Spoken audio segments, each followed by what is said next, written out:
बहराइच में राम गोपाल मिश्रा की हिंसा के दौरान जान जाती है। मुख्यमंत्री बुलाकर परिवार से मिलते हैं।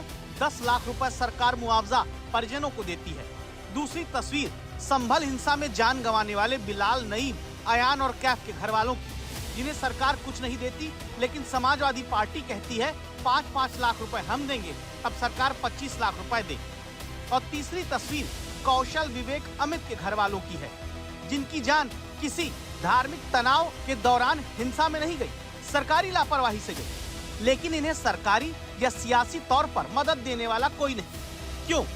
इसीलिए आज आपको दस्तक देकर पूछना है, क्या देश में मुआवजा वोट बैंक देखकर बटेगा? क्या जहां वोट मिलेगा वहीं मुआवजा बटेगा? 5 साल की बिटिया और 4 साल के बेटे के साथ मां सपना बैठी है, जिन्होंने सपने में नहीं सोचा होगा कि सरकारी चूक से इनके बच्चों के पिता की जान जाएगी और इस परिवार की मदद के लिए कोई आगे नहीं आएगा। यही सवाल सोनी के मन में है, जिनका बेटा अभी 1.5 महीने का हुआ है और पति कौशल की जान सरकारी अधिकारियों, कर्मचारियों की लापरवाही से चली गई। एक और परिवार है जहां एक बुजुर्ग पिता है, एक पत्नी है। परिवार का खर्च उठाने वाला अमित सिंह सरकारी चूक की वजह से मौत के मुंह में ढकेल दिया गया और इस परिवार को पूछने वाला कोई नहीं। इन 3 परिवारों के लिए दस्तक आज आपको क्यों देनी है? क्योंकि ये परिवार पूछते हैं, क्या सरकार और सियासत मुआवजे का मदद वाला हाथ तभी खोलते हैं जब मौत किसी धार्मिक तनाव की वजह से हो? क्या मजहबी हिंसा में जान जाए तब नेताओं के दिल में इनके लिए बेचैनी पैदा होती है?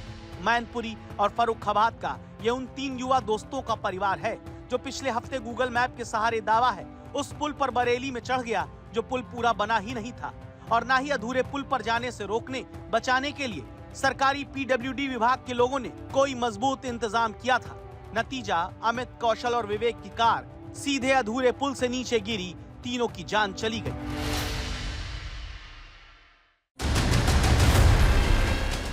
लेकिन जो सरकार और सरकारी व्यवस्था बहराइच की हिंसा में मारे जाने वाले राम गोपाल मिश्रा के परिजनों के लिए तत्परता से 10 लाख के मुआवजे का ऐलान करती है, जो समाजवादी पार्टी संभल हिंसा में मारे गए 4 युवाओं के घर वालों को 5-5 लाख रुपए देने का वादा करती है, वही सरकार और सियासत बरेली में मारे गए परिवार के लिए मदद के हाथ नहीं खोलती। मेरे समझ में खुद नहीं आ रहा है कि मैं क्या करूं। मेरे आर्थिक दशा है वो ठीक नहीं है हम लोगों की।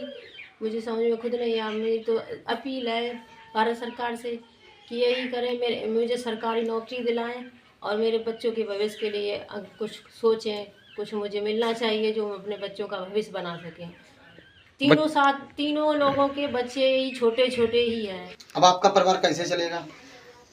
मेरा कोई नहीं है, सास ससुर ऐसे ही है, ना मेरे मायके में कोई, ना ससुराल में कोई। मेरी जिंदगी कैसे कटेगी? तो क्या मांग है? सरकार से क्या मांगे हैं? सरकारी नौकरी लगनी चाहिए मेरे लिए और कुछ मेरे बच्चे के लिए होना चाहिए। मेरी जिंदगी कैसे कटेगी? आप लोगों को कोई जनप्रतिनिधि, मंत्री, अधिकारी वगैरह कोई मिलने आए? कोई नहीं आया। कोई नहीं आया?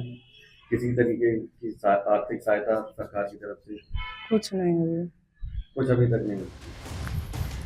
अगर बरेली में पीडब्ल्यूडी के अधिकारियों ने वक्त रहते अधूरे पुल पर जाने से रोकने का मुकम्मल इंतजाम किया होता तो 3 युवाओं की जान नहीं जाती, 3 परिवार बेबस नहीं होते। लेकिन सवाल है कि जहां सरकारी चूक ने जान ली, वहां सरकारी मदद इनके परिजनों को क्यों नहीं दी जाती? क्या इसलिए क्योंकि धर्म के तराजू पर इन परिवारों को मदद देने से वोट बैंक का पलड़ा अपनी तरफ झुकता नजर नहीं आता है?